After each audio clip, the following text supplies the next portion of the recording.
Warahmatullahi wabarakatuh. Hari ini kita akan mencoba membelajar jarak jauh dengan media yang kita punyai ya. Materinya bab ini tentang sumber daya alam.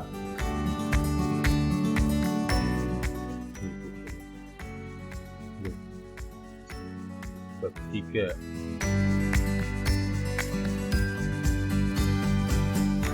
Ini kita lihat peta konsepnya. Sumber daya alam itu ada 3 pengelompokannya, yaitu sumber daya budaya, ini yang diolah oleh manusia dari alam untuk pemenuhan kebutuhan hidup kita ya, sesuai dengan apa yang diinginkannya.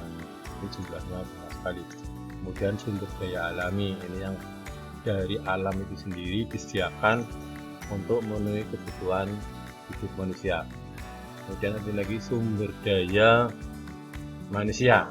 Sekarang kita lihat pada sumber daya budaya, ini merupakan hasil cipta rasa karsa manusia dalam berkehidupan ya. Jadi tadi sumber daya budaya ini memang dibuat oleh manusia untuk pemenuhan kebutuhan hidupnya, jumlahnya banyak sekali. Kemudian yang sumber daya alam ini ada abiotik dan biotik. Kalian sudah tahu yang abiotik ini meliputi lingkungan air, lingkungan udara, lingkungan tanah, dan mineral. Kalau lingkungan air, kita lihat lingkungan air ini kaitannya dengan wawasan lingkungan yang ada pada manusia, bagaimana penggunaan air sebaik mungkin. Dimana untuk kebutuhan sekarang jumlah air ini terbatas karena ada siklus air yang berubah ya, ada anomali air ini karena ada perubahan cuaca secara global. Ini harus disiasati. Kemudian untuk udara, kalian ngerti sendiri, lapisan udara ini ada berlapis-lapis, dari lapisan yang paling rendah sampai lapisan yang paling tinggi. Ini ada 5 lapis. Pada kelas 10 itu kalian sudah membahasnya. Sementara kita hidup pada lapisan yang paling bawah untuk udara ya. Lapisan udara ini untuk hidup, bernapas, kemudian untuk makhluk yang lainnya. Kemudian lapisan tanah juga ini berpengaruh sekali dengan pertumbuhan tanaman dan pengolahan hasil pertanian bagi manusia. Kemudian mineral ini ada mineral logam dan mineral non logam ya. Kemudian pada komponen alam yang berupa biotik, ini berupa flora dan fauna. Nanti kita lihat penyebarannya mulai dari Sabang sampai Pulau W. Menurut presiden kita itu jumlahnya yang tak terhingga banyak sekali dan pemanfaatannya belum optimal gitu ya untuk flora fauna pada bagian biotik. Kemudian pada sumber daya manusianya, ini ada kaitannya dengan kuantitas dan kualitas. Kalian ngerti kan? Kualitas dan kualitas, perbedaannya tergantung dengan pengembangan potensi yang dimiliki oleh manusia itu sendiri. Biasanya kaitannya dengan pendidikannya ya, tergantung bagaimana pendidikannya. Kemudian kita lihat pengertiannya. Sumber daya, apa itu sumber daya? Ini sebagai bahan atau keadaan yang dapat digunakan oleh manusia untuk memenuhi kebutuhan hidup. Sementara kalian ngerti kebutuhan hidup itu manusia dari pagi sampai sore menjelang tidur jumlahnya banyak sekali ya. Bisa kalian hitung sendiri nanti kebutuhan hidup itu jumlahnya tak terhingga. Kemudian yang sumber daya, kita lihat pengertian apa? Potensi yang dimiliki oleh manusia yang dapat dimanfaatkan demi kesejahteraan hidup manusia itu sendiri.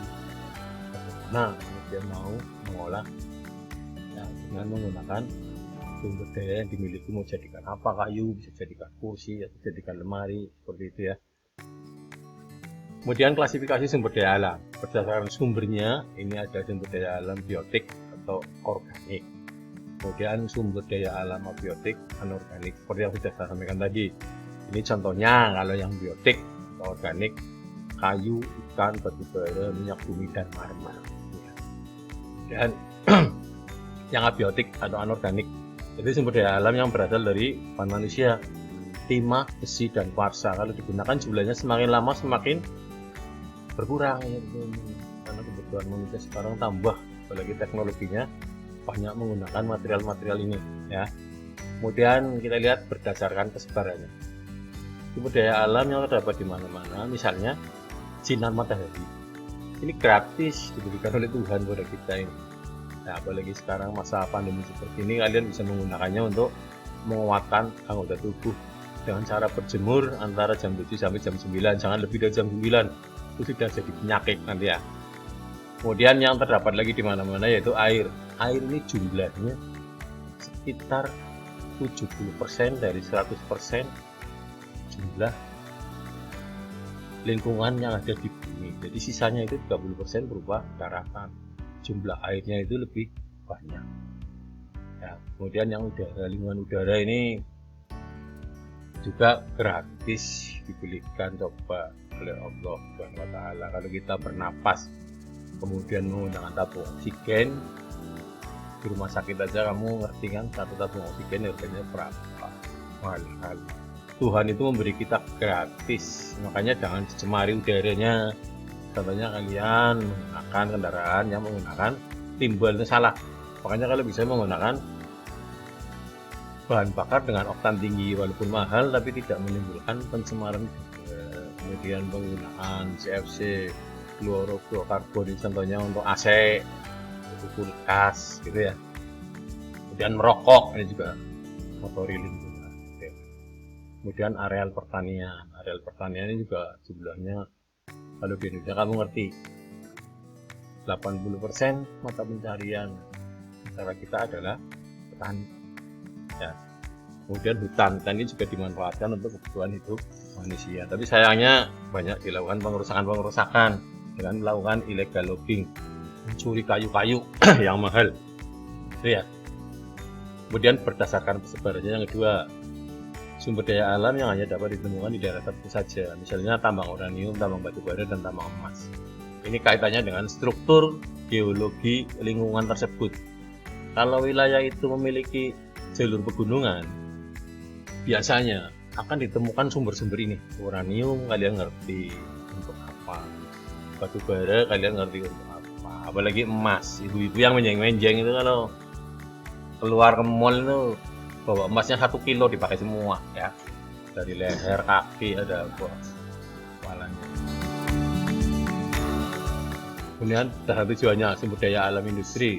Sumber daya alam industri adalah sumber daya alam yang umumnya digunakan sebagai bahan dasar atau bahan baku industri, misalnya tanah liat, kaolin, dan belerang.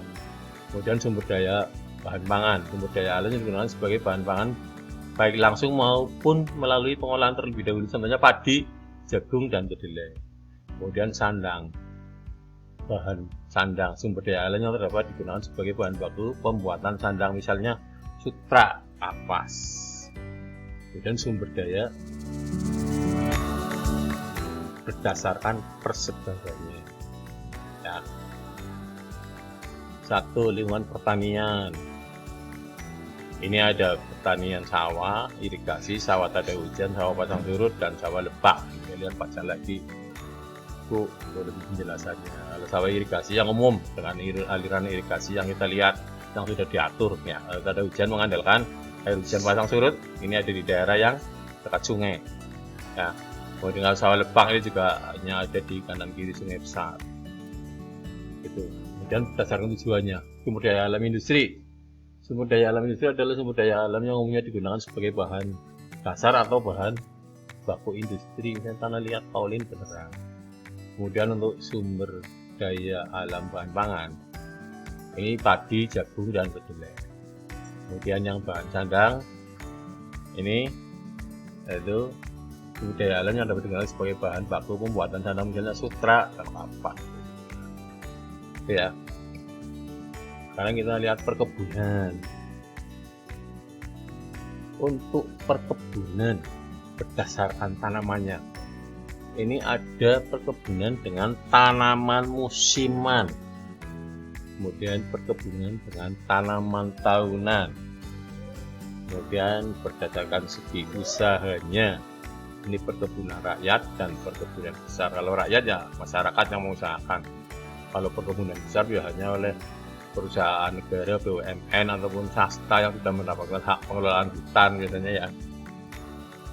Dan yang ketiga, kehutanan. Kehutanan ini misalnya dapatkan ada kayu, ada rotan, ada damar. Damar ini bahan cat ya. Kemudian 4 perikanan.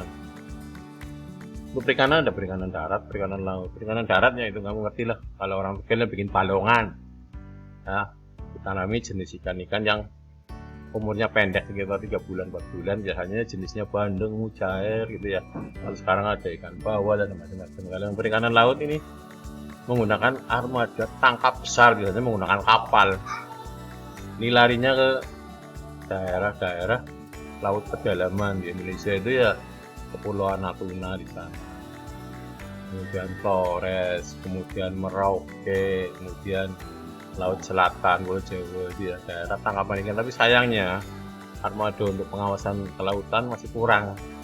Artinya kita banyak dicuri oleh tetangga kita yang tidak memiliki potensi laut. Contohnya yang ada di Laut Cina Selatan, Natuna itu masih ribut sampai sekarang. Ini perikanan laut lagi digenjot, lagi dioptimalkan pada pemerintahan sekarang. Kemudian yang kelima adalah ternak. Ini jinak kandang, berarti peternakan yang dikandangkan, misalnya binatang-binatang. Ada binatang besar yang dikandangkannya sapi, diambil susunya, diambil dagingnya, kerbau, ada kambing. Kalau kambing ya diliarkan. Kambing. Kemudian di Nusa Tenggara Timur di sana itu memang diliarkan ya, kuda, sapi, kerbau. Ini karena di sana berupa padang rumput savana, jadi pas sekali untuk peternakan besar. Nah, itu pun banyak dikirim ke Pulau Jawa pada saat butuh. Kapan kira-kira ya, pas Idul Adha itu banyak sapi dari sana. Ya. Kemudian kita lihat sumber daya alam tidak dapat baru. Ini ada minyak bumi, ada gas bumi, ada batu bara, ada besi, ada timah, ada boksit, emas dan perak. Nah, ini yang jadi masalah, minyak bumi itu cadangannya diperkirakan 2040 Indonesia itu habis. Ya, makanya sekarang lagi digalakan pengalihan penggunaan bahan bakar yang bukan dari alam, contohnya minyak bumi seperti itu, digantikan dengan ini gas bumi. Ini lagi rame ya, gas bumi gitu ya. Asal muasalnya ya minyak bumi dari mikroplankton mati mengendap dalam lumpur menjadi sapropelium destilasi, kemudian minyak bumi menjadi jebakan-jebakan. Itu kandungan minyak bumi yang di dalam tanah harus dibor untuk mengeluarkannya gitu ya. Kemudian gas bumi ini ada associated gas bercampur dengan minyak bumi, kemudian non associated gas tidak bercampur. Ini yang digunakan untuk bahan bakar ibu-ibunya kamu di rumah untuk masak. Kemudian batu bara ini kita merupakan potensi ketiga di dunia. Sayang batu baranya adalah batu bara muda, beda dengan Cina yang sudah batu baranya itu kualitasnya bagus, makanya harganya kita turun. Nah, kemarin. Kemudian batu bara ini terbentuk dari fosil tumbuhan prasejarah tertimbun oleh batuan sedimen ratusan tahun yang lalu. Ini caranya mendapatkannya dengan penambangan ya. Berarti kan penambangan itu ada yang terbuka, ada yang penambangan tembusan bukit, ada penambangan dalam, kamu lihat itu kebor ke dalam tanah. Kalau yang terbuka enak, tinggal dikeruk, dimasukkan truk-truk besar, kemudian dikirim ke Pulau Jawa untuk jadi bahan bakar listrik terutama ya. Ini masih kita ambil dari Kalimantan dan Sumatera, Sulawesi. Itu ya, jadi cara penambangannya batu bara. Kemudian besi. Ini berasal dari bahan bakar campur tanah pasir sebagai bahan dapan. Kemudian yang 5 terdapat batu granit sebagai bahan dasar. 6 boksit merupakan campuran koloid seperti aluminium dan ferrum Fe yang terdapat dalam tanah. Emas dan perak ini yang terakhir. Emas dan perak. Ini yang banyak digunakan untuk industri elektronika. Ya, HP itu banyak kandungan emas dan peraknya kalau kita ngerti untuk mengakalinya, tapi sayang teknologi kita belum sampai ke situ. Jadi hanya dijadikan bahan dibuang saja gitu ya. Demikian tadi untuk materi tidak saya sampaikan tentang sumber daya alam. Untuk pertemuan yang akan datang kita akan membahas